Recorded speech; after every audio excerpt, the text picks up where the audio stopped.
Okay, great. We're going to go ahead and get started. So hi, everyone. Thank you so much for joining us for today's webinar, How to Deliver High Quality Science Labs Online. We're really thrilled to have such a large group joining us today. And I know that our presenters have a really fantastic presentation prepared. Before we get started, I'd like to quickly cover a few housekeeping items. First, I know this is something everyone's very interested in asking. We will be sharing a link to a recording following the event, so stay tuned for that. And we're also really eager to hear your questions. So please enter these into the Q&A at any time during the presentation, and we'll be covering those towards the end. So with that, I am honored to have the opportunity to introduce our presenters today. We have Dr. Caitlin Runjansky, the Chief Academic Officer at Science Interactive.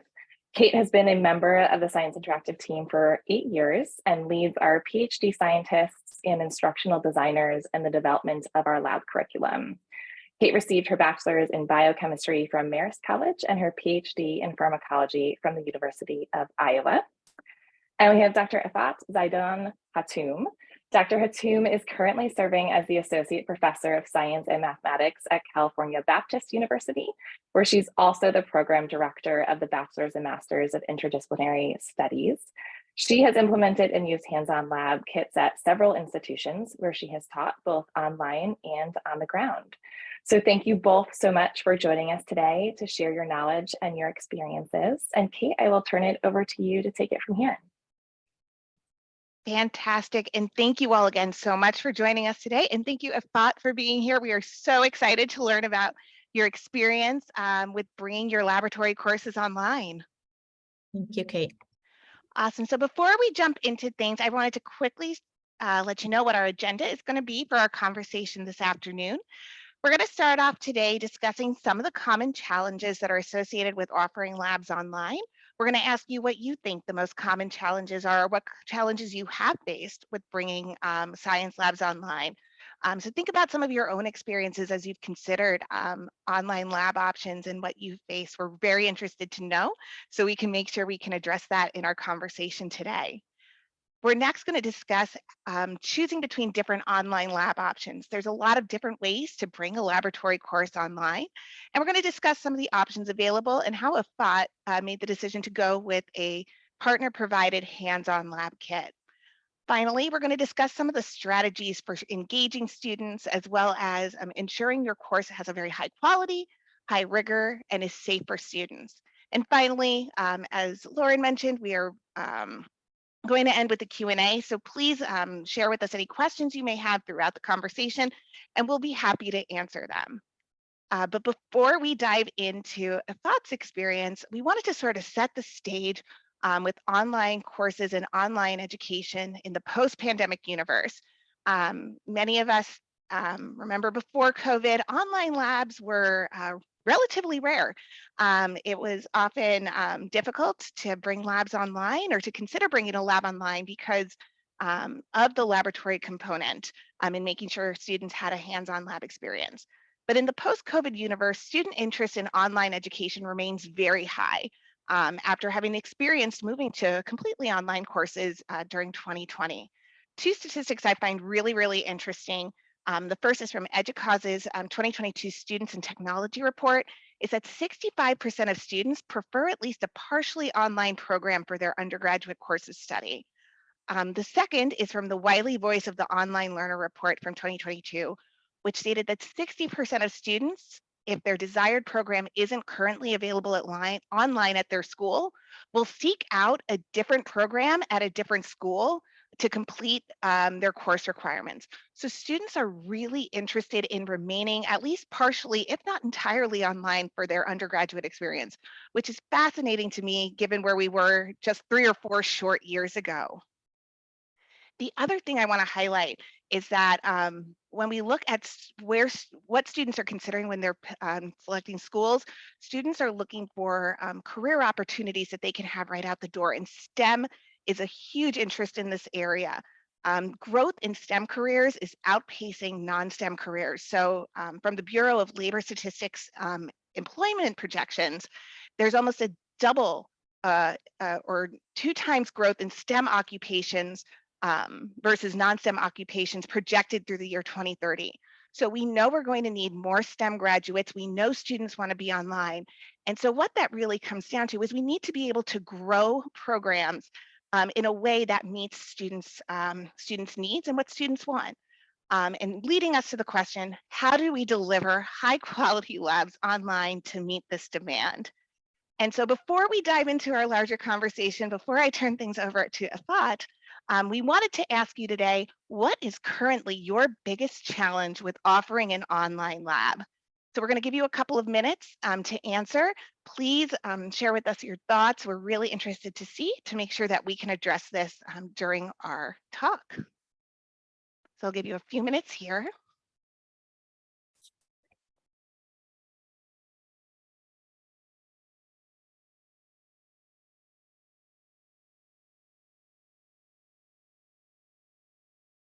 Okay, wow. So we're at about 30 respondents, and just about half, a little over half, are really saying recreating that hands-on lab experience is the most important or the biggest challenge they're facing. We get that. We absolutely understand that. I'm seeing also some folks with concerns about quality and rigor, accessibility, academic integrity, absolutely a concern. So I'm excited to dive in here and sort of start building from the ground up.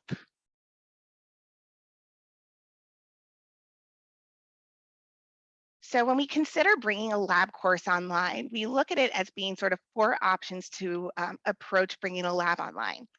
The first option is a fully virtual simulation-based lab experience. Students are only in front of the computer. There's no hands-on component there. The second is a student-sourced kit. So as the instructor, you perhaps are using a lab manual or have developed your own labs. You send your students a list of items they need to purchase at the store, off of Amazon, et cetera.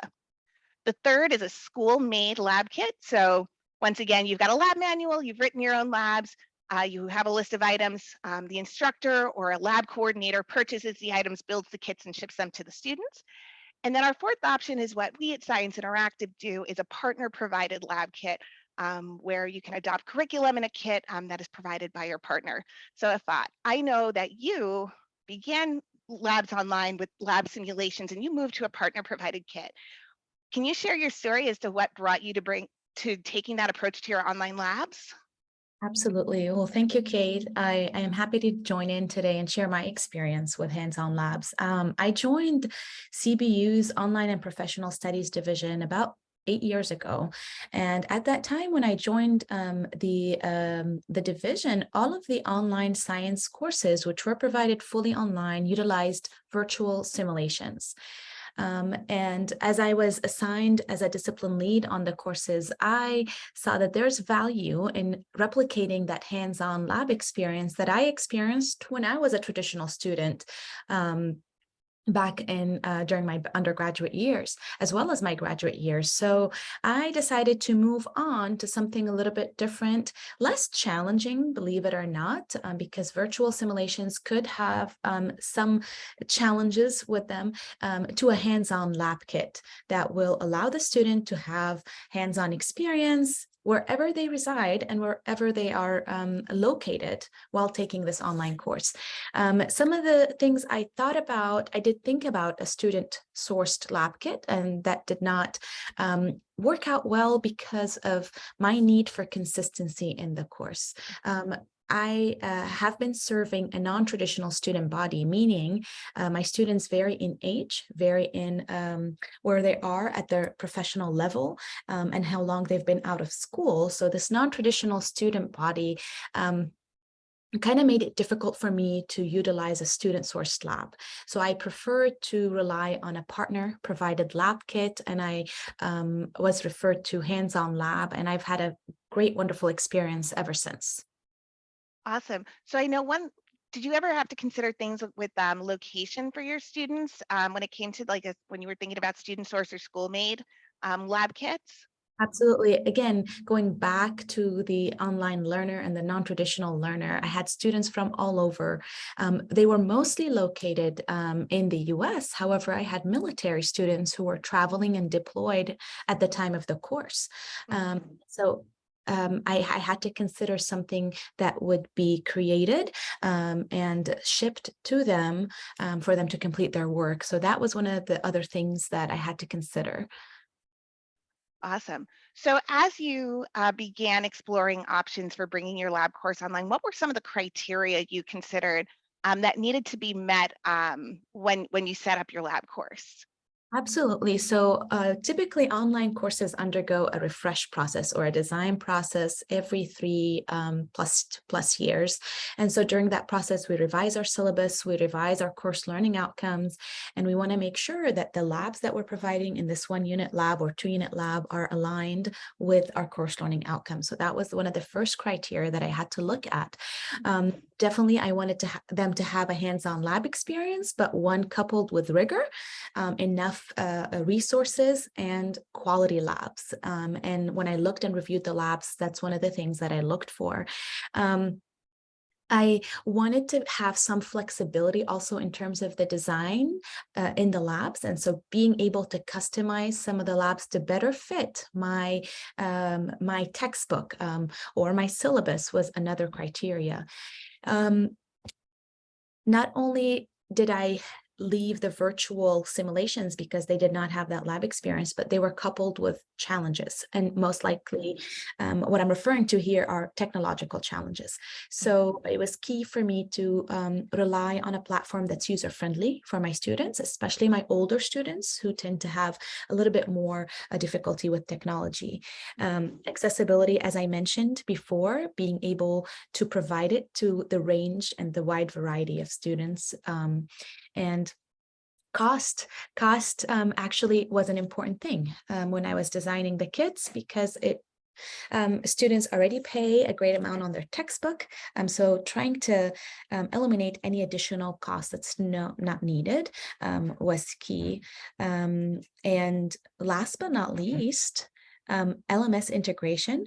And what that means is being able to integrate the 2 platforms, the platform where the students are taking their labs, exploring the background information, completing their labs, and that's on Science Interactive's end, and the LMS that I am using, which in my case is Blackboard. Integration is key for quality matters, and we were able to achieve that to automatically transfer all the performed labs and the grades associated with those labs to Blackboard is very important. Reliability and support has been wonderful in terms of my experience with Science Interactive. Customer support is very important because students in my online course are taking the course over 8 weeks, and that's a highly accelerated modality. Oh, yeah. Being able to provide support early on is key. Awesome. So when you made the transition to using a lab kit, there are obviously some labs that are really well suited for hands-on, some that are less so. Did you choose to go with only hands-on labs after your experience with virtual simulations, or did you include some virtual simulations within your hands-on lab kits? So I decided, so my labs were fully hands-on, meaning each lab, each lesson had a virtual component to it on the Science Interactive platform. That's where all the information were provided, the resources, the background information for each lab, and then the experimentation followed with the use of materials in the actual lab kit. And so it was kind of a virtual and somewhat virtual, but mostly hands-on. One thing I would like to mention here is the use of a virtual scope that I've had experience using other providers and other companies. Now the virtual scope, and there's an image here that you see on this slide, is super user friendly and easy to navigate and easy to use, and that also decreases the cost of the student having to purchase a physical scope. Awesome. I'm glad you brought up the virtual microscope. That's one of my favorite virtual activities that we offer.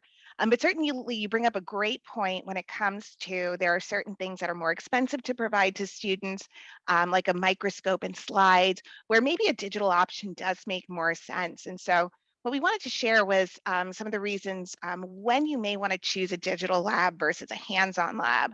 And there's a couple of criteria that our team works on at Science Interactive to choose when a digital lab is appropriate. The first being, to your point, equipment concerns. There are some equipment like a microscope or looking at chemistry, some of the larger apparatuses like NMRs or IRs, where you just can't send that to a student in their home, or it's very difficult to send that to a student in their home. And so that's where a digital lab might make the most sense, is to allow students to experience interpreting an NMR spectra, looking at microscope slides while not breaking the bank. Safety concerns is another place where a digital lab may make sense. There are some really classic chemistry experiments, classic chemistry examples where the materials are definitely not what you would want in a student's home environment. And in that case, a digital lab might make the most sense there as well. We also have sort of a catch-all topic, topics that aren't conducive to hands-on labs. Things like reviews of how to create graphs, analyze data, sig figs, using the periodic table. They're activities that for our non-traditional learners who maybe have been out of the science labs for several years, it may not, they may need that review before they dive into higher level experiments. And so while a hands-on activity may not be conducive there, having an activity that covers those topics is really important. I also like to highlight with digital options, when we develop a digital lab, we try to make it mimic our hands-on labs for the purposes of accessibility.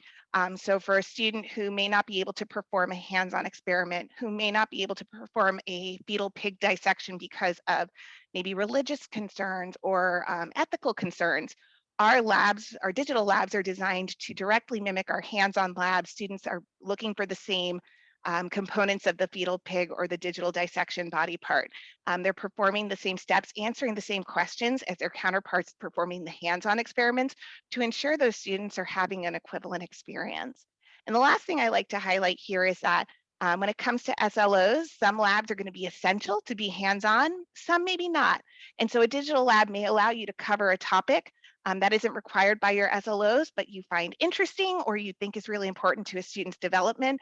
And it helps to mitigate that pricing concern and keep balance with coverage without costing students too much.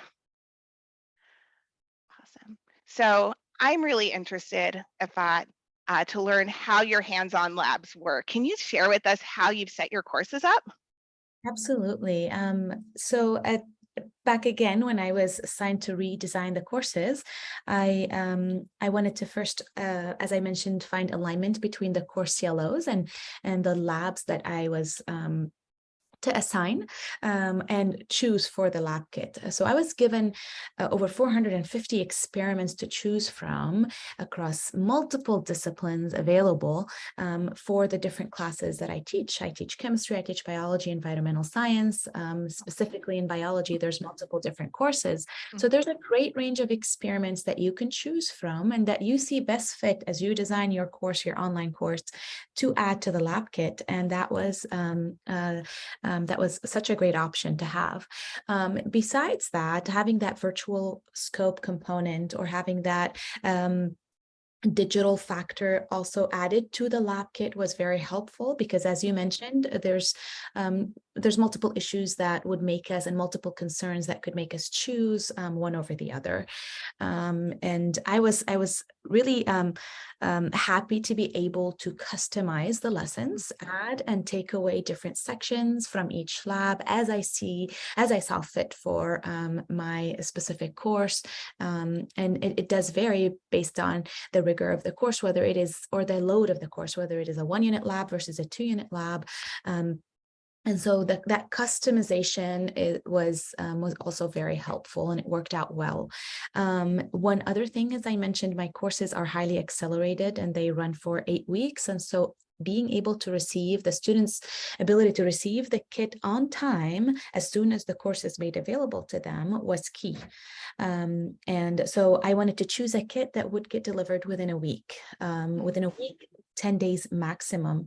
Otherwise, that would push the student behind and take them off track. And that also poses problems for, progressing and being on time and submitting work on time.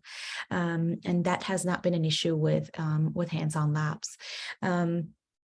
Also, there's an option to choose expedited shipping for students who are traveling out of the country and who need to take the kit with them. So that's been also a great way for them to take the kit with them wherever they're going and complete their course online. One thing that I really, really like about the hands-on labs, and I talked about this earlier, was each lab is coupled with an exploration section. This precedes the actual experimentation. And in that exploration, the student is provided with videos, with resources, with information, background information that are interactive in a way.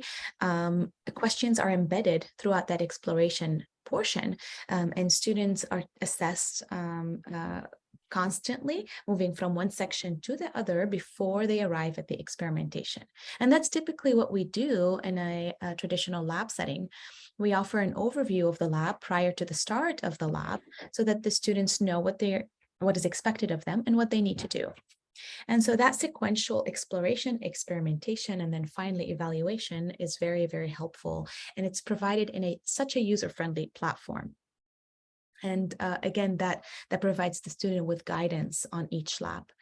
The quality matter concern for me was that there's proof of completion of each student's work in Blackboard. So the students who are performing the majority of the work in that third-party platform, which is the Science Interactive platform.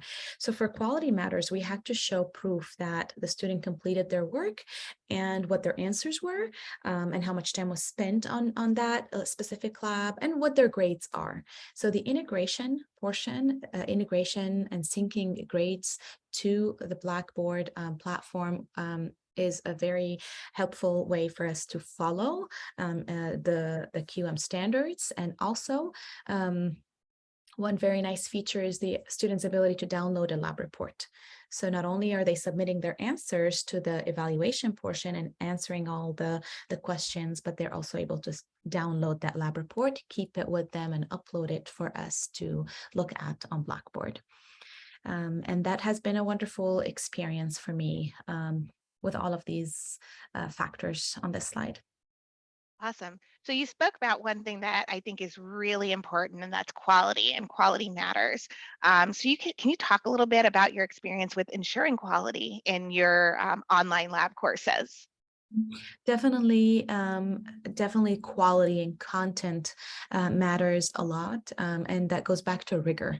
That goes back to the content of each lab and how much resources are provided to the student.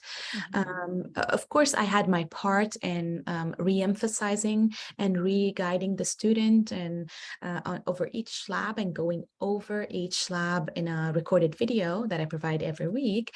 But the majority of the work and all of the time that's spent is in Science Interactive.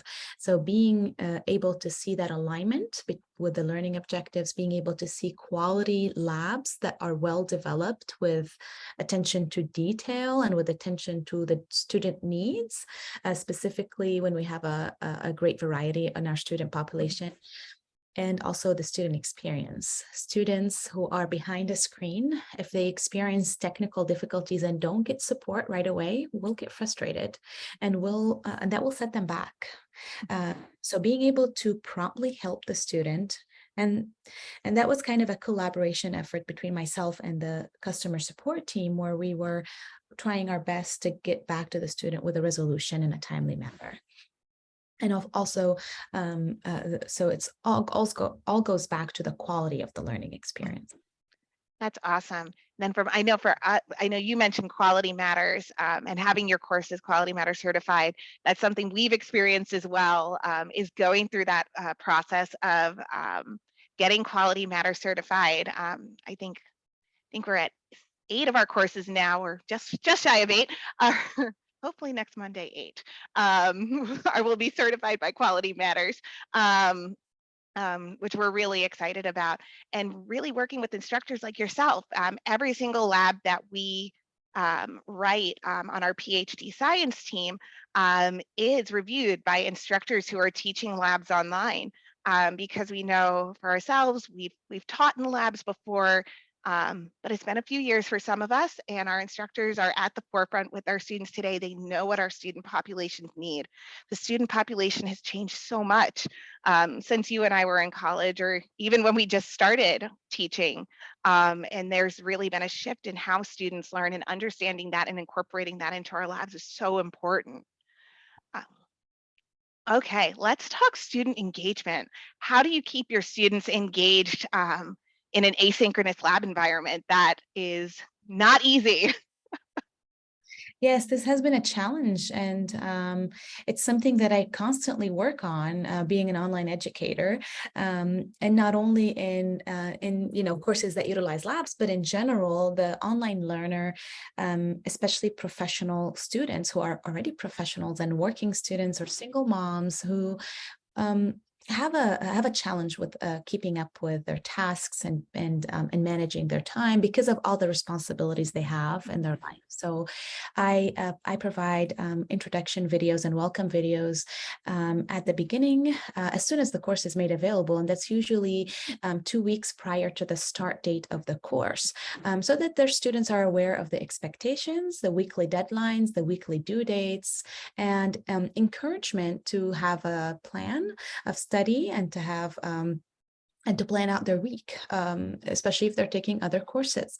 I also re-emphasize on my weekly agendas and weekly tasks and expectations with weekly videos and recordings. So I'm not sending them a voice, but I'm sending them a video with my voice and my face, speaking to them from behind the screen and encouraging them to explore their labs before Sunday night and let me know if they have any questions, if they need any assistance or any support. And those constant reminders and those communication strategies have really helped keep the student on task.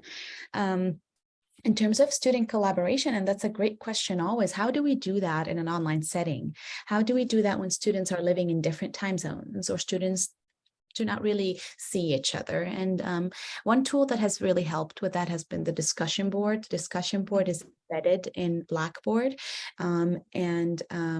I spread out discussion board assignments throughout the 8 weeks, where the students are required to communicate with each other, reflect, respond to other posts on their lab experience, on the specific labs that were of interest to them, what are some challenges they experienced. And so it's kind of an engaging conversation there that I look for. One thing that I've tried to record myself doing the experiments in one of the labs here at CBU and provide videos of that to the student as well, Awesome. to kind of mimic that traditional experience as well. It's like having your professor right next to you when you do it that way. It's really great. Guiding you step by step. Yeah, absolutely. And then I know the other question that often comes up with online labs is student safety. When we think of the chemistry lab with all the chemicals, with the glassware and heating, how do you keep students safe in an online environment? And I know on our end, we provide PPE. We try and provide small volumes of chemicals. And of course, we provide liability coverage should anything ever happen when a student is performing our experiments. But what do you do to guide students to perform the lab safely? Very good. So, this is something that I do on my end as a reminder to the student, but this is the majority of the work is done on your end, Kate, through the lab prerequisites. And what the students have, they have let's say 6 or 7 labs. 3 of them, those are the main labs, but besides these main labs, they have 3 prerequisite labs. And these labs are completed during the first week of my course. And I always assign them during the first week. And the students cannot proceed unless they complete these labs. These are orientation labs for them, how to use the platform, how to reach out to customer support, how to check the inventory in their lab kits once their lab kit arrives. Secondly, they are oriented how to use the virtual scope. Step-by-step process so that they can always go back to that orientation lab if they need any support. And there's a lab on safety, laboratory safety, and that's provided uniquely for each lab, whether it's biology, whether it's chemistry, whether it's anatomy and physiology. And that exposure, that resource is very helpful to make sure the student has read it and agreed to all of the guidelines that are provided. So safety in provided in that laboratory safety prerequisite is very helpful as to ensure that they are performing their labs safely. And I'm constantly reminding them of that as well. And sometimes questions arise if I have a pregnant student, and how could we how am I able to do that, Dr. Zeidan, with I'm pregnant and I'm worried.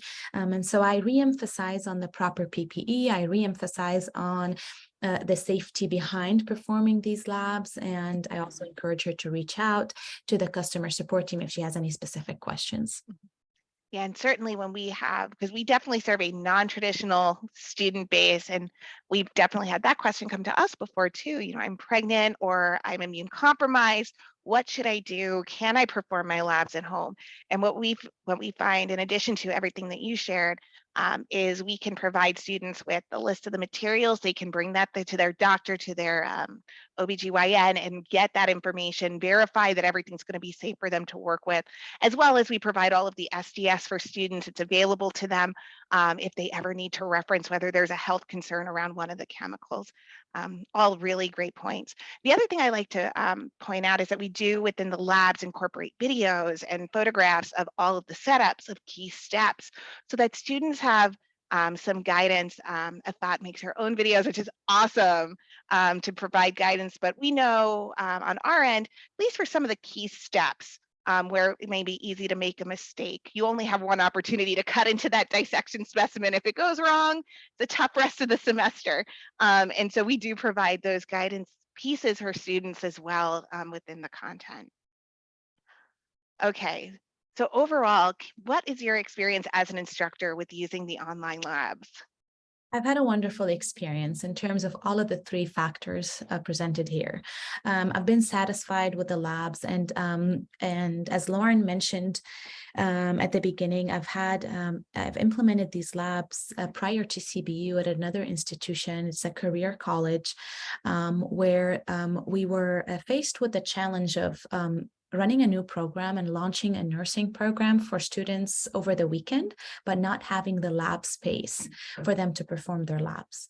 We do have the classroom space, but not the lab space and the resources. So I've had the opportunity to reach out to HOL. That was my first interaction with hands-on labs back then, to design lab kits that are high in quality, that are rigorous, and that provide enough resources for the student learning experience. So with that was an on-ground experience. And then with giving it and providing it, implementing it at CBU for the online learner. And then my third experience was most recently at another career college, where also we do have the lab space, but we don't have the necessary resources. So it made more sense for students to have pre-made and pre-designed kit. I've really been content with the flexibility and the ability to choose from various experiments, because sometimes as we continue to update our labs every 3 years, we might think that, okay, we need to remove one of the labs that hasn't really worked well for the student, add different labs. And there's always advancements in the field, the introduction of new strategies that I would like to incorporate. So that flexibility and the ability to customize the labs has been a wonderful experience with hands-on labs. Support, and especially when I have a student who on Saturday night, right before their class ends, they're having an issue, and they're having a problem not being able to use their virtual scope for some reason due to their browser issues. So being able to connect them to a customer support representative and a team member at HOL is key to make sure they submit their work on time. And I've had wonderful experience with that, with multiple people I've worked with on your end, Kate. The user-friendly platform is a great plus, and that reduces the number of concerns, student concerns, the number of questions, and provides the students with clear directions on what is expected from them. And I really like the part of having integrated questions into the labs and assessing student knowledge progressively and sequentially as they move from one section to the other. This ensures that they are aware of what's coming next and they've completed their part, and they're ready for to proceed with the lab. And the grading aspect, I teach a great variety and I teach a large student body, sometimes over 75 students on each section. And so linking and syncing the gradebook has really decreased my workload. In the past, I would have to manually transfer grades from the platform to Blackboard. So being able to offer that syncing feature has been very helpful. Okay, that's awesome. And then what about on the student side? What's the student experience like? Students have really left good comments and feedback that you'll see in a minute. I've been able to send those lab kits to a wider student community, meaning some students who live far or some students who are traveling. So I've been able to access more students and make it possible for them to take the course with the help of your support team. And they were able to receive their kits on time. And that's why I encourage them before the start of the course date to order their lab kit and have it on time. Some challenges there, some students receive their funds right at the start of the course date. And so that's when the customer support and that relationship that you have with the instructor, with myself, comes into play. Being able to expedite the process and make sure the student receives their kit on time has been helpful. And those are rare cases, but they do happen here and there. The safety training, along with providing the student with enough guidance on how to navigate the various features of the platform, have been increasingly helpful. And the lab reports that goes back to Q&M and quality matters, ensuring that we have proof of student work. And usually, if there's a student concern, and as an instructor, an administrative representative needs to come into the course and check out what's happening and the progress of a student, if they see a lab report that proves that to them that the student has been working, versus not seeing any proof, and that leaves questions up in the air. Awesome. And so you shared some of your students' feedback with us, and we're going to put that up on the screen. But I think my favorite is that top one, because it's one of my favorite lab activities too. And so I'll read that one aloud. The week 7 lab assignment was something I had never imagined I would be doing. Finding bones in the owl's pellet was one of the most exciting and gross things I have done. Overall, I enjoyed this class. Thank you. That's amazing feedback to see. I mean, I'm biased. I love that lab, but it's always so exciting to see how engaged students get with the online labs.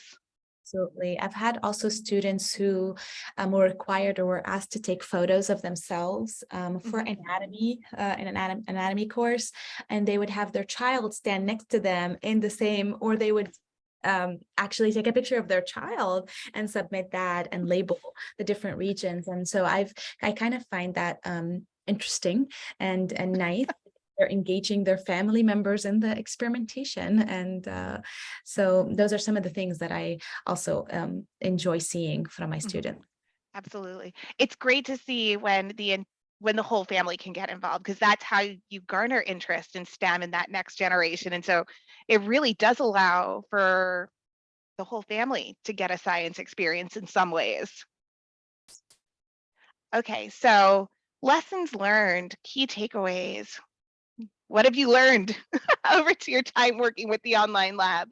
Yeah, so I definitely would like to share that with our audience today, that from my experience for the last 8 years with hands-on labs, I haven't been disappointed with the quality and in terms of the quality of the labs. And there's enough detail in the design of each lab, each lesson.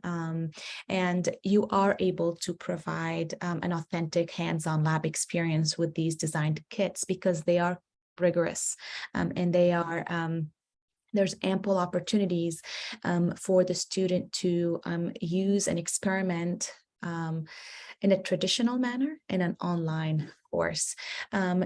There's always an opportunity also, if you decide to choose to go this route, to have a hybrid lab experience where a portion of the lab is digital or using a lab kit and not performed traditionally in a traditional lab setting, and the other portion could be performed in a lab setting. And those are great opportunities in cases of courses that cannot be fully done online. And building relationships with the partners. It's been an honor working with Science Interactive for the great support they have provided to myself and my students. Thank you, Effat, and it's been absolutely a joy working with you. So we really appreciate you and you being with us today to share your experience. Before we dive into our questions, and we have several, if you're interested in learning more, and I'll give my computer a second to catch up with me. There we go.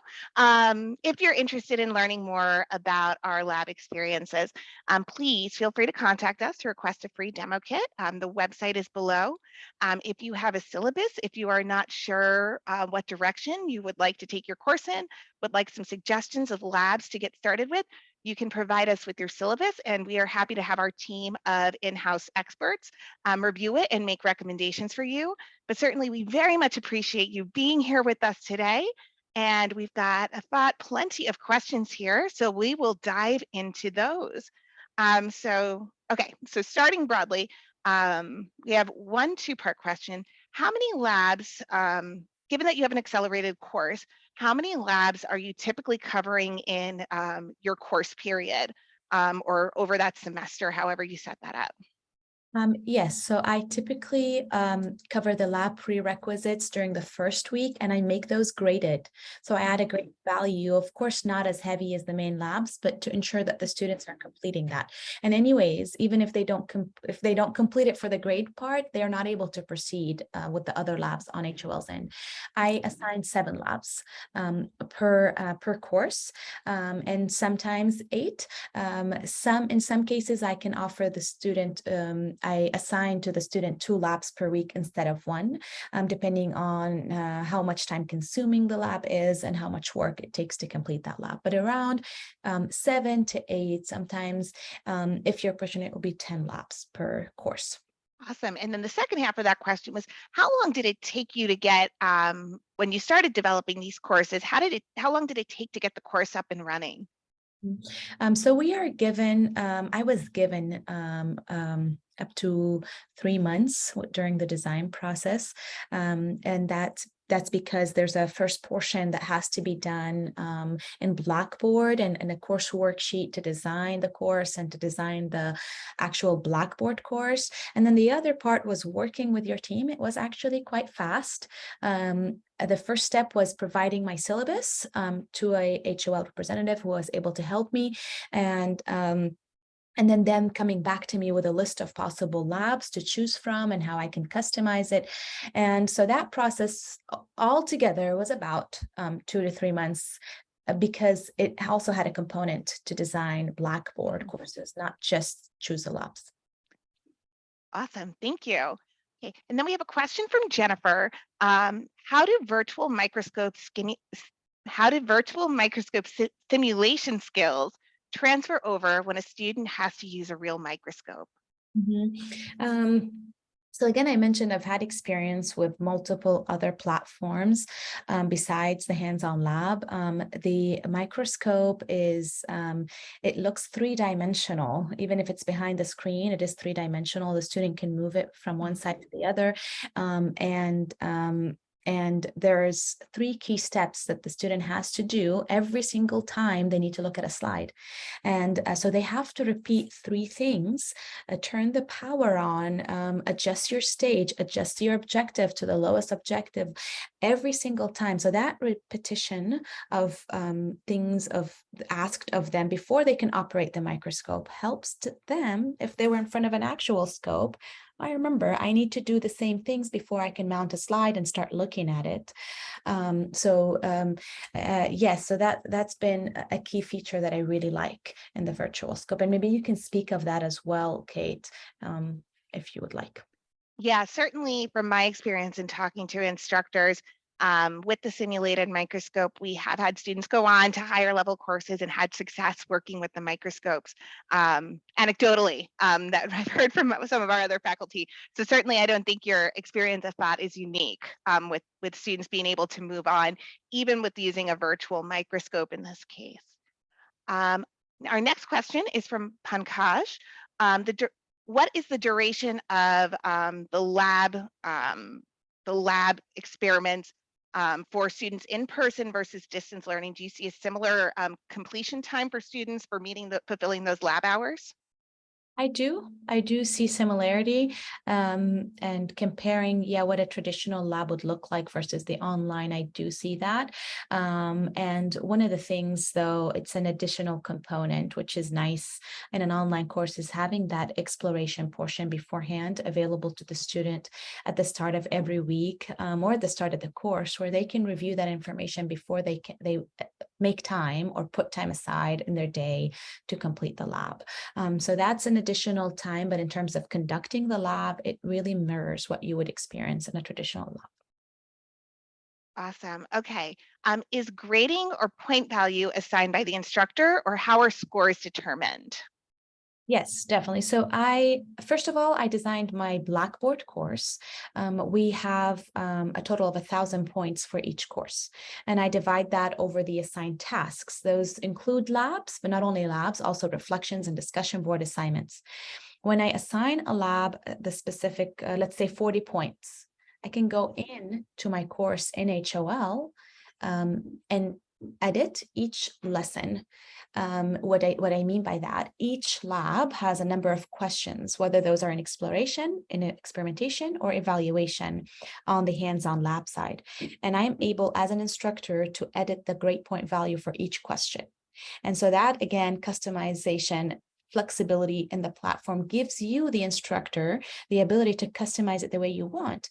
I would like to see more points added to the data tables versus the short answer questions, or those to the photos taken on the microscope more than some other questions. So you're able to do that to have the same point value in HOL as you're assigned in Blackboard. Awesome. Okay, next question. Is there room for making mistakes with learning critical thinking in the analysis? Can they make mistakes, students make mistake with conversions or wrong dosing, et cetera? Definitely there's room and to do that, and they're usually provided with an opportunity to redo the lab if there is any, if there was any mistake. They have ample resources to do that.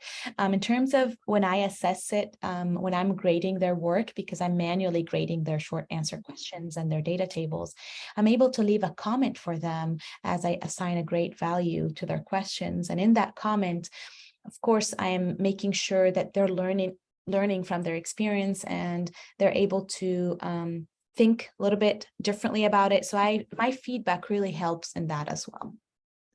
Awesome. So one question that came up here is, how do you assess student activity in an asynchronous lab environment?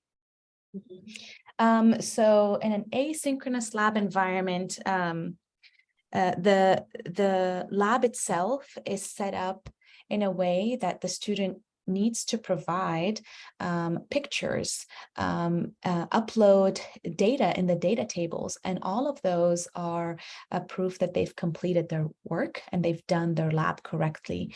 So there's a number of photos that need to be provided per each lab, whether those coming from microscopes or from them assembling their beads to mirror what a chromosome looks like in a mitosis or a meiosis. So there's a hands-on experience where the student needs to take photos and upload those to the platform for me to see and grade. Awesome. And then looks like the last question we have, and we will leave this open for any other questions if you have them, is working with military students, have you experienced any issues with students receiving their kits because of customs, and how do you address that? And yes, I have, and not a great number of students, but yes, I did. I've had instances where, and most recently this last semester, a student was deployed and could not receive her kit because it would not pass customs. And so I brought that question to Hands-On Labs, and I received great promising feedback from them in terms of them building relationships with customs and learning about regulations to better meet the students who are actually military students deployed. Now, in my case, I was able to provide an extension for the student past the 8 weeks. The student did let me know that she will be back right before the end of the course. So because of this unseen circumstance, and because I want to be able to serve her and not take away that experience from her, I was able to extend the date of my course. When she came back, she received her kit and she completed her work. Awesome. So the last few questions I am seeing here all relate to piloting or the cost of the lab kits.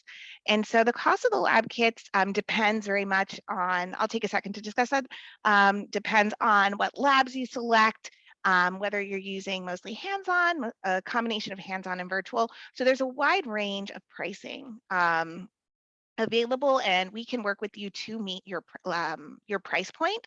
And so certainly if you have a syllabus, if you want to reach out to our team, we can start from your syllabus. We can provide a lab alignment and see where an initial price point would be, and work with you to meet the price point that's going to be ideal for your course. Okay, I'm going to give it one more second to see if we have any more questions. I think that it is it. So Effat, thank you so much again for joining us today. We appreciate your time and your experience and sharing how you've brought your lab courses online.